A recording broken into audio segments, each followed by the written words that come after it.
భగవన్నామమును పలికితే ఏమవుతుందంటే ఆపద తొలగిపోతుంది. నీ ప్రమేయం లేకుండా మీద వచ్చి పడిపోతున్న ప్రమాదం ఏదున్నదో ఆ ప్రమాదమును తొలగించి రక్షించగలిగిన వాడెవరంటే భగవంతుడు ఒక్కడే. కొన్ని వేల మంది కళ్ళ ముందు చూస్తుండగా కొట్టుకుపోతున్నారు అనుకోండి. ఏదో ఆపద వచ్చింది, అకస్మాత్తుగా కొట్టుకుపోతున్నారు.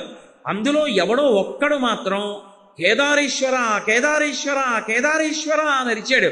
వాడికి ఒక్కడికే బుద్ధి ప్రచోదనమై చెట్టు ఎక్కి కూర్చున్నాడు. 3 రోజులు చెట్టు మీద ఉన్నాడు, చెట్టు కొట్టుకుపోలేదు, వాడు బతికాడు. ఆపదామపహర్తారం దాతారం సర్వసంపదాం. నీకేవి కావాలో విస్తాడు. నీకు ఏది ప్రమాదమో దానిని నీకు తెలియకుండా తీసేస్తాడు. శాస్త్రమును ప్రమాణంగా తీసుకుని తమ ప్రవర్తనను చక్కదిద్దుకుని అలా ప్రవర్తించి తరించి జన్మని సార్థక్యం చేసుకుని